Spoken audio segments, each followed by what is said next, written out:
Olha só, você achou que não ia ter presidente da direita em 2026?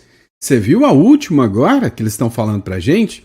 Olha só, Tarcísio e Ciro Gomes. Pois é, essa é a chapa mega direita. O que será que tá rolando sobre isso?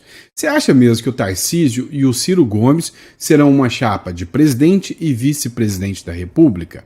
Você sente orgulho dessa chapa? Votaria sem o menor problema? A gente vai falar disso aqui. Isso aqui tem jeito de marmelada. E você vai entender o porquê que eu quero falar isso com você. Outra pauta que nós vamos falar é sobre isso aqui. O brasileiro agora mudou. Nós agora estamos mudando de opinião. Eu não sei você, mas segundo a matéria aqui, eu detesto agora o Donald Trump e amo a China.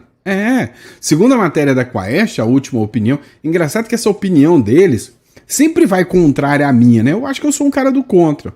Mas na última opinião deles, o brasileiro ama muito mais a China do que os Estados Unidos a partir de agora, depois que o Trump, malvadão, resolveu colocar sanções contra o Brasil. Pois é. Vamos lá. Inclusive, nós vamos falar de treta também do Milei, tá? Milei se envolveu numa mega treta, num problemão, acerca da sua irmã. Você tá sabendo disso? Vamos falar sobre isso aqui sem passar pano, tá? Outro ponto que a gente precisa falar também. Nós precisamos falar da mudança que aconteceu numa relatoria importantíssima, né? Onde o Mendonça pegou uma relatoria de um dos casos que para mim é super importantes, que é a fraude do INSS. Foi assim, uma reviravolta que ninguém esperava. E hoje começa. Sabe? Não sei se vai ser circo, não sei se vai ser uma arma positiva da oposição, não sei o que vai acontecer. Mas hoje a CPI do INSS começou, quase 1.000 pedidos, já teve definição do vice-presidente, que é do Partido Socialista Brasileiro. E aí, nós precisamos entender um pouquinho mais. Já teve arranca-rabo entre o presidente, que é o Carlos Viana, e jornalistas, mandou alguns jornalistas tomarem tenência. O jogo hoje está interessante da gente assistir. Então, antes de mais nada, vai lá. Curta, compartilha. Se você gosta de informação de qualidade, de informação relevante, inscreva-se aqui no canal. É sempre importante ter você aqui conosco. Bora começar de matéria? Vamos? Então vem comigo. É o seguinte, se eu não disse para vocês ainda que o Tarcísio está sendo muito criticado por ser a direita limpinha, permitida, o candidato do sistema, pois é o que dizem sobre ele. E agora saiu mais uma. Tarcísio mais Ciro, a chapa que pode virar a engrenagem de 2026. O Matheus Zanink, que fez essa publicação, você acreditaria se eu dissesse que um abraço pode decidir a eleição de 2026? Será? Pois é, teve um abração, né, entre o Ciro e o Tarcísio de Freitas. E é por isso que um abraço em Brasília pode ter mudado o tabuleiro de 2026. Tarcísio de Freitas e Ciro Gomes ensaiam uma aproximação que já desperta conversas sobre uma chapa presidencial. Aliados de Ciro defendem que ele aceite ser o vice do Tarcísio de Freitas para 2026. Olha só isso. O cálculo: somar o sudeste de Tarcísio com o nordeste do Ciro. Para o Centrão, seria a chance de lançar uma alternativa. Nem Lula, nem Bolsonaro. A crise da direita com Bolsonaro, preso à fadiga da polarização, abre espaço para uma terceira via real. A união Tarcísio mais Ciro surge como um balão de ensaio, que pode se tornar um plano estratégico. Vantagens da chapa: gestão técnica do Tarcísio, um discurso combativo do Ciro, expansão territorial, pega o Sudeste e o Nordeste, força institucional do Centrão para dar sustentação, e aí tem os riscos e as vantagens, né? Base eleitoral oposta, bolsonarista, pode rejeitar o Ciro Gomes, e assim como também a esquerda do Ciro Gomes não pode aceitar o Tarcísio bolsonarista. E aí vai ser chamado de chapa Frankenstein. Essa é a análise do Matheus Zanin. Minha opinião? Presepada, embuste, maracutaia, armadilha. Olha, eu vou dizer para vocês, eu era muito fã do Tarcísio. Tá? Hoje eu já não morro de amores pelo Tarcísio, não. Acho que o Tarcísio deixou muito a desejar em muitos quesitos, em muitas pautas, em muitos pontos que ele não deveria ter deixado a desejar. Então, nem de longe hoje o Tarcísio seria o meu candidato preferido. Mas o Tarcísio é um cara que dialoga, tanto com o Supremo, com todo mundo. Agora, esse abraço do Ciro e do Tarcísio, eu acho que está sendo capitaneado pela esquerda para desgastar ainda mais o Tarcísio. Porque ainda tem uma pá de gente que, na falta de Bolsonaro, Tarcísio é uma boa opção. Só que Tarcísio com Ciro, aí não. Tá? Então, o que eu acho de verdade? Eu acho que isso é especulação, acho que é conversa fiada, acho que Tarcísio não vai fechar chapa com Ciro Gomes, não. Tá? Sinceramente, eu acho que estão fazendo isso para quê? Para minar. O Ciro Gomes já não tem chance, né? Agora, o Tarcísio é um cara que tem chance demais. Estão fazendo isso não para minar o Ciro Gomes. Ciro Gomes, tanto faz se ele perder 10 ou 1.000 ou 10 mil eleitores, para ele não muda nada, ele vai perder mesmo. Agora, para o Tarcísio, o que ele pode perder de aliados, de pessoas que são de direita por causa do Ciro Gomes, então, a minha opinião é que isso é uma especulação, né, para pegar o Tarcísio e para desgastar a imagem do Tarcísio.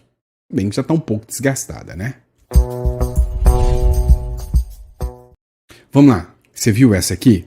Agora, segundo os institutos de pesquisa queridinhos da esquerda, da Left People, você é um apaixonado pela China. Sim, meu irmão, você gosta da China.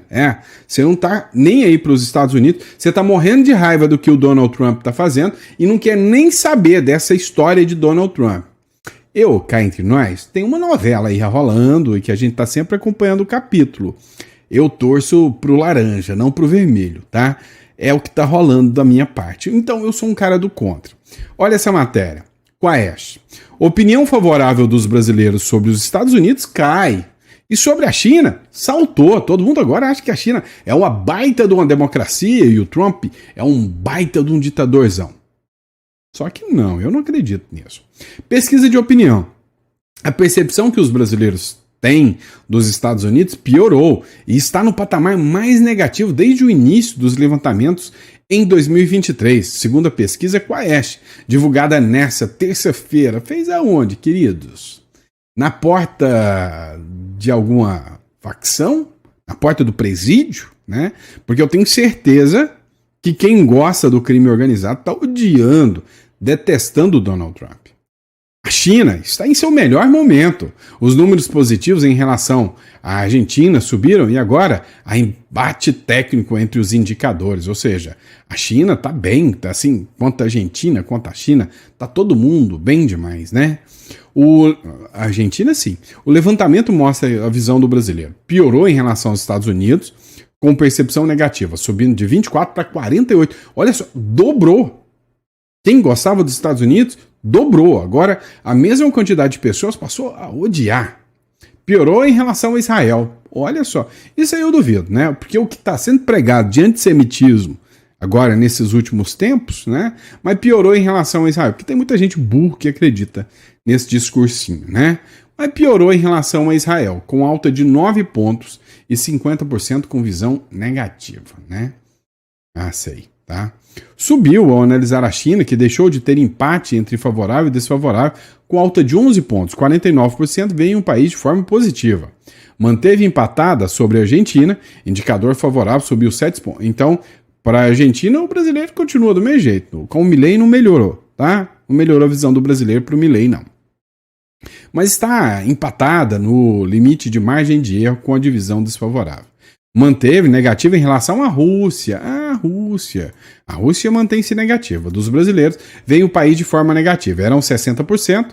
Já a visão positiva subiu e está em 25%. Eram 16%. Então, a negativa continua 60%. Mas quem via a Rússia como uma ditadura agora já não vê mais. Depois do que está acontecendo aqui, né, até na Rússia a gente já não acha que é ditadura mais. Porque se eles chamam isso aqui de democracia, lá também é, né?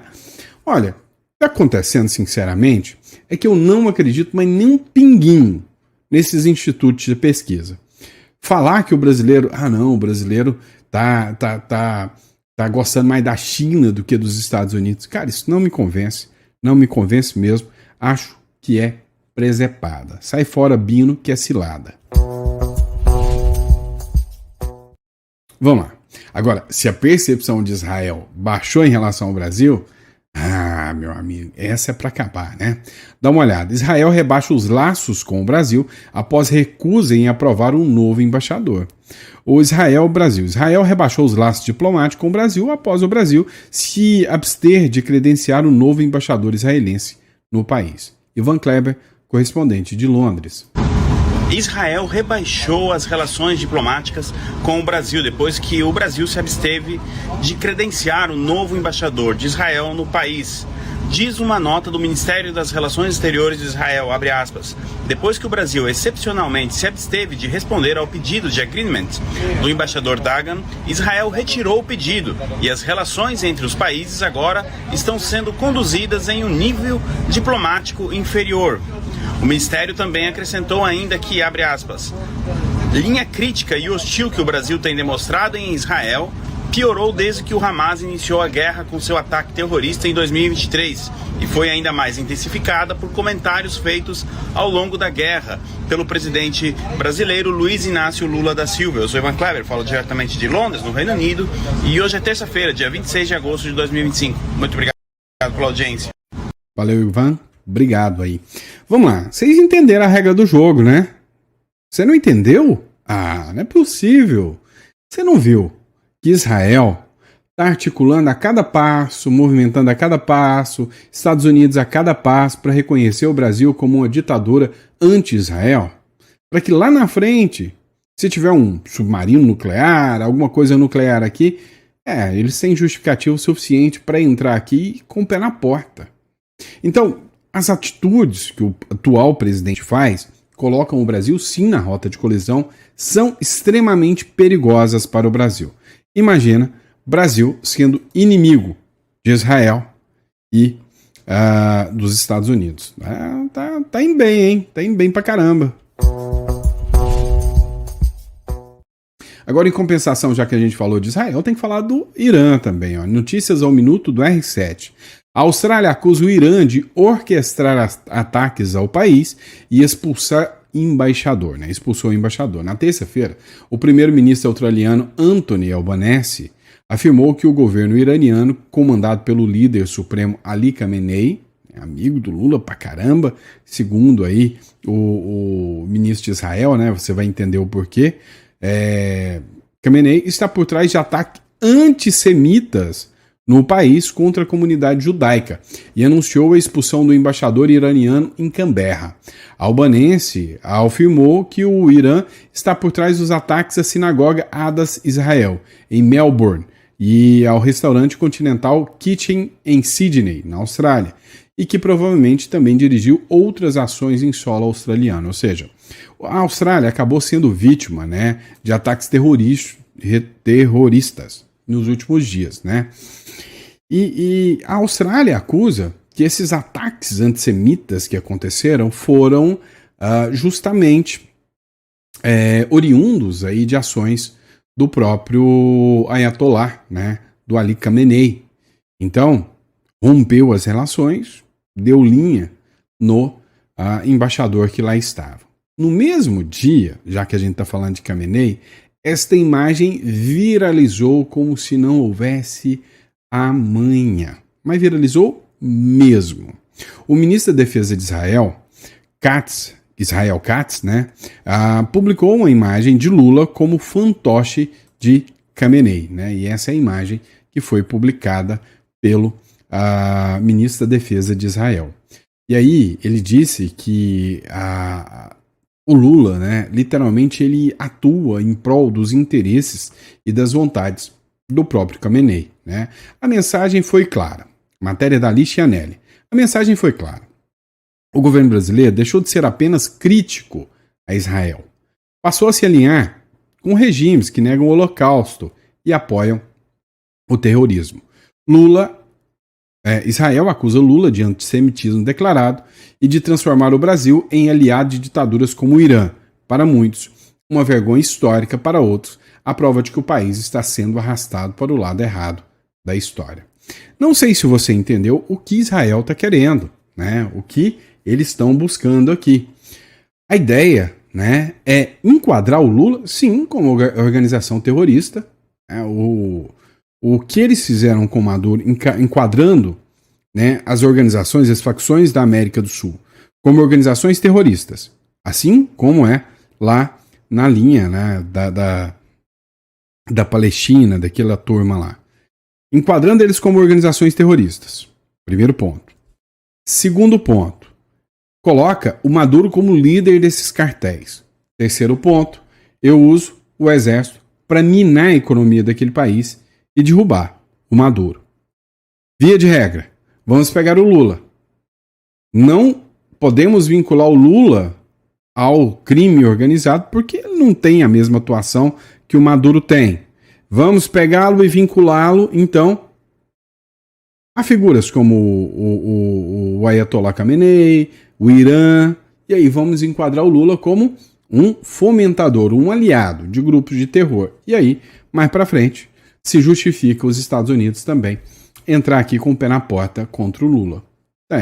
Tem muito analista que vê essa visão, tem essa visão sobre o que pode acontecer, né, na postura dos Estados Unidos e de Israel em relação a Lula. E você?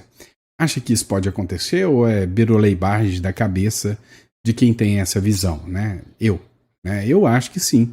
E realmente é isso que eles estão fazendo. Estão preparando o campo para mais cedo ou mais tarde, o mesmo que vão fazer com Maduro, se essa turma não der linha e sair correndo, eles vão fazer com outros aqui. O Petro é o próximo da fila, tá? Pode ter certeza disso. O Petro da Colômbia.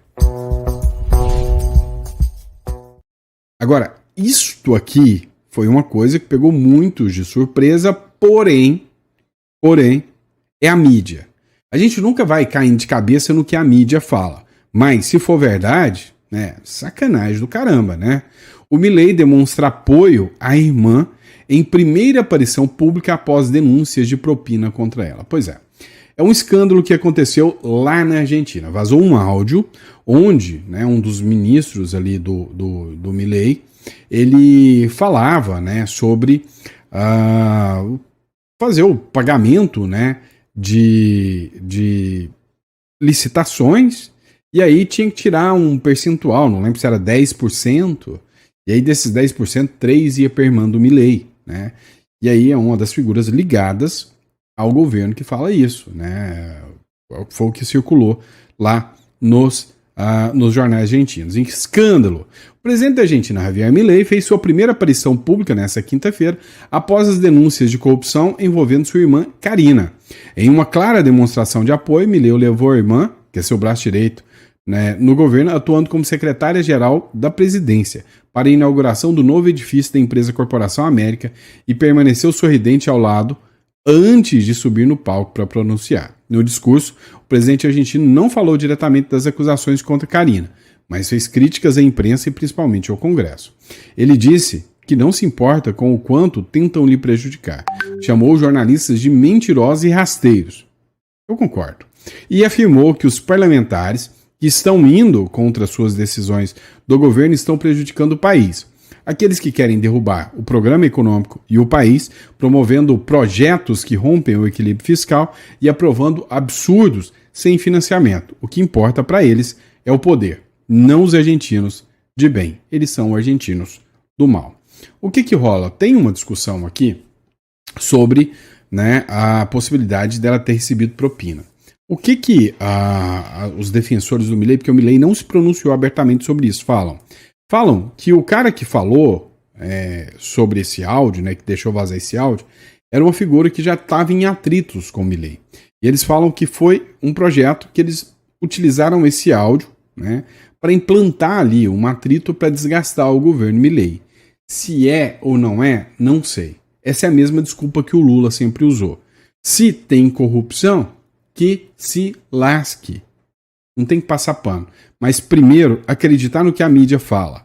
Assim, sem averiguar, vendo o que aconteceu aqui com o Bolsonaro, só trouxa não, filho. Então, só daqui a algum tempo para mim poder te dar a resposta realmente sobre o que eu acho desse caso do Milei. Agora, essa aqui foi para acabar, né? O Lula deve ter ficado possesso, revolto. E algo me chamou a atenção. Vocês já perceberam que nenhuma das ações importantes caíam na mão de algum dos ministros mais sensatos, que era o próprio Fux ou Mendonça? Tem muita gente falando que até o sistema de distribuição pode ter sido alterado do processo. O André Mendonça passou a ser o novo relator dos inquéritos da fraude no INSS. Rapaz, saiu da mão do Toffoli, se eu não me engano, e caiu na mão do Mendonça. E agora, se o Mendonça quiser passar o rodo, quiser lascar uma turma de político da esquerda, agora ele pode, né? O presidente do Supremo Tribunal Federal, Luiz Roberto Barroso, acolheu nesta segunda-feira a manifestação da Procuradoria-Geral da República e determinou a livre distribuição das investigações do inquérito do Instituto Nacional de Seguro Social. Depois de sorteio, o processo foi redistribuído ao Mendonça. O que é distribuição? Quando você chega num processo, você vai lá e coloca, ele tem uma roleta russa. Então quando você joga o processo, tem um sistema que ele joga para cada juiz. Você nunca escolhe. É para ter imparcialidade, para você não chegar lá, eu quero que o Moraes me julga, eu quero que o Mendonça me julga. Você tem um sistema de distribuição. Via de regra, é isso que funciona. Só que quando tem algum caso que está sendo julgado por A ou B, esse processo não passa por distribuição. Então vamos dizer, já estão julgando um pedido sobre o escândalo do INSS. Então, distribuíram outra, então tem que ir para o mesmo juiz, para 2 juízes. Não dá decisão conflitante. O caso estava na mão do Dias Toffoli. Todavia, a PGR pediu ao STF que a investigação não tivesse o magistrado como relator, alegando que Toffoli não teria competência automática para conduzir as investigações, precisava ser distribuído. Por quê? Porque sabia, né, que provavelmente isso aí seria tudo anulado. Em julho, Toffoli pediu os inquéritos da Polícia Federal que apuravam menções ao ministro Onyx Lorenzoni e ao deputado federal Faustino Pinato, conforme revelou o colunista do Metrópolis, Fábio Serapião. Lembrando que o Onyx Lorenzoni já foi ministro, né, da Previdência, então é por isso que ele está no inquérito. E aí, né, parece que houve uma mudança nos sorteios do STF, né, esse aqui foi sorteado, porque a maioria nem sorteado era, né, então tem aqui o questionamento aqui do Vinícius Carrion aqui, né, Mendonça é sorteado para relatar investigações sobre fraude do INSS. E aí, meu amigo, mudou, né, o sistema o jogo todinho. Eu achei super, super interessante, porque eu tô doido para ver se a investigação for realmente uma investigação certeira, o bicho vai pegar, né? Assista aqui, esse trecho aqui da CNN. Após sorteio, Mendonça assume a relatoria dos inquéritos do INSS. Acompanhe esse trechinho aqui comigo. O noticiário internacional, mas antes vamos a uma informação que acaba de chegar. O presidente do Supremo Tribunal Federal, ministro Luiz Roberto Barroso, acolheu a manifestação da Procuradoria-Geral da República e determinou a livre distribuição das investigações do caso INSS.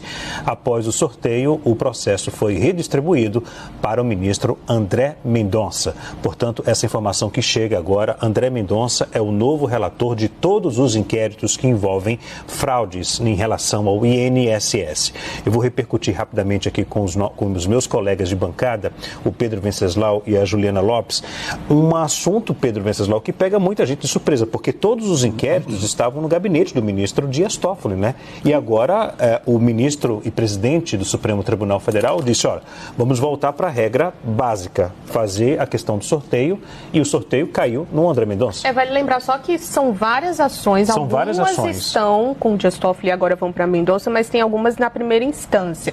O ponto principal dessas ações no STF é autoridades que têm foro privilegiado. Então, nem tudo está ali no gabinete, mas uma parte considerável envolvendo autoridades. Os que foram enviados ao Supremo Tribunal Federal, ações, né? A oposição comemora, né? Eu acabei de receber aqui uma mensagem do Sóstenes Cavalcante, líder do PL, dizendo o seguinte: com a eleição do presidente e do relator da CPMI, o STF percebeu que não tem como abafar. Fecha aspas, foi o que disse o líder. Pois é, meu amigo, o que tinha gente com medo, né, de que isso acontecesse, o que tem gente que pode estar envolvido nisso aí, o que isso pode gerar de impacto para a esquerda. Então, assim, eu tô com a pulga atrás da orelha, né?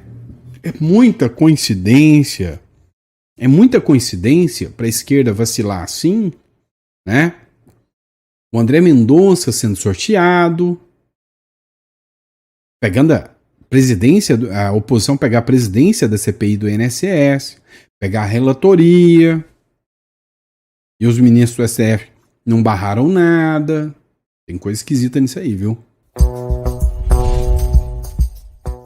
E por falar nisso, começou, né? Começou el pizzaiolo a trabalhar, né? Ou seja, a CPI do INSS já começou a andar. Inicia com quase 1.000 pedidos e definiu o Duarte Júnior do PSB do Maranhão como vice-presidente. Então já começou, né? E foi uma forma de tentar amenizar o impacto, a pancada que o PT tomou, colocando, né, o Duarte Júnior como vice-presidente. A etapa confirmou o deputado Duarte Júnior do PSB como vice-presidente do colegiado. O político é próximo ao Planalto, ou seja, é alinhado ao Lula, e foi definido após uma negociação entre parlamentares na base governista e da oposição. Ou seja, foi aí, né, uma tentativa de contrapor a surra que eles levaram quando a oposição conseguiu tanto o presidente quanto o relator. E aí agora, né, no acordo, eles conseguiram levar a vice-presidência. Agora, já começou quente, né? Já começou quente. O Carlos Viana, que não é fã do PT, ameaçou descredenciar jornalista que fotografara a tela de parlamentar. O que estava acontecendo? Muitos senadores, deputados, ficavam ali no celularzinho, né? No blá blá blá, e aí vinham os repórteres e tirava a foto só para pegar o que cada deputado ou senador estava falando. Isso é crime, hein? Violação de sigilo de correspondência, tá? Isso é dor de cabeça.